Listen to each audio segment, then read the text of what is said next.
Point কোরআনে যে ৬২৩৬টা আয়াত আছে এর মধ্যে সবচেয়ে মর্যাদাপূর্ণ আয়াত হলো এই আয়াতুল কুরসি। বলি সুবহানাল্লাহ। সবচেয়ে মর্যাদাপূর্ণ আয়াত। ইন্ডিভিজুয়ালি পৃথকভাবে যদি আপনি বিবেচনা করেন তাহলে এই আয়াতটার মর্যাদা সবচেয়ে বেশি। সূরার মর্যাদার দিক থেকে সূরা ফাতিহার মর্যাদা বেশি, কিন্তু আয়াত অনেকগুলো। কিন্তু পৃথক আয়াতের দিকে খেয়াল করলে এই আয়াতের মর্যাদা সবচেয়ে বেশি।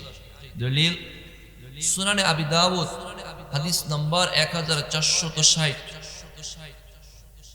উবাই ইবনে কাব রাদিয়াল্লাহু তাআলা আনহুর বর্ণনা, তিনি বলেন عن أبي بن كعب رضي الله تعالى عنه قال قال رسول الله صلى الله عليه وسلم يا أبا المنذر أي آية معك من كتاب الله أعظم قلت الله ورسوله أعلم فقال النبي صلى الله عليه وسلم مرة أخرى قلت الله ورسوله أعلم فقال النبي الثالثة قلت الله ورسوله أعلم فقال النبي صلى الله عليه وسلم مرة أخرى قلت يا رسول الله آية الكرسي فضرب على صدري ليهن لك يا أبا المنذر العلم আল্লাহর নবীর সাহাবী হযরত উবাই ইবনে কাব রাদিয়াল্লাহু তাআলা আনহুর বর্ণনা, তিনি বলেন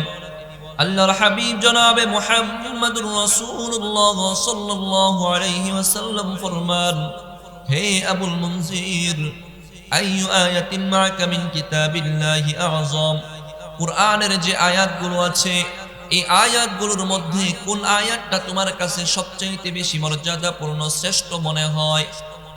আবুল মুনজির উবাই ইবনে কাব রাদিয়াল্লাহু তাআলা আনহু বললেন, যেহেতু কোরআনটা আল্লাহর পক্ষ থেকে রাসূলের উপর অবতীর্ণ হয়েছে, এই ব্যাপারে আল্লাহ এবং তার রাসূলই ভালো জানেন। আল্লাহু ওয়া রাসূলুহু আ'লাম ইয়া রাসূলুল্লাহ। আমি উত্তর দিলাম, ইয়া রাসূলুল্লাহ, কোরআন আপনার উপর অবতীর্ণ হয়েছে, আপনি আবার এই বিষয়ে আমাকে জিজ্ঞাসা করতেছেন, এই ব্যাপারে আল্লাহ এবং আপনি রাসূলই ভালো জানেন। রাসূল আবার উবাই ইবনে কাবকে জিজ্ঞাসা করলেন, হে আবুল মুনজির, তোমার কাছে কোরআনের কোন আয়াতটা শ্রেষ্ঠ মনে হয়? আবুল মুনজির উত্তর দিলেন, ইয়া রাসূলুল্লাহ, আল্লাহ এবং তার রাসূলই ভালো জানেন। আবার উত্তর এটাই। তৃতীয়বার আবার রাসূল জিজ্ঞাসা করলেন, হে আবুল মুনজির, আইয়ু আয়াতিন মা'কা মিন কিতাবিল্লাহি আযম, কোরআনের কোন আয়াতটা তোমার কাছে শ্রেষ্ঠ মনে হয়? এবারে চিন্তা করলেন, একবার, দুইবার, তিনবার রাসূল একই প্রশ্ন করেছেন, এখন আমি একটা উত্তর দেই। উত্তর দিলেন, ইয়া রাসূলুল্লাহ, আয়াতুল কুরসিটা কোরআনের মাঝে সবচেয়ে মর্যাদাপূর্ণ আয়াত মনে হয়। এই আয়াতটা কোরআনের সবচেয়ে মর্যাদাপূর্ণ শ্রেষ্ঠ আয়াত মনে হয়।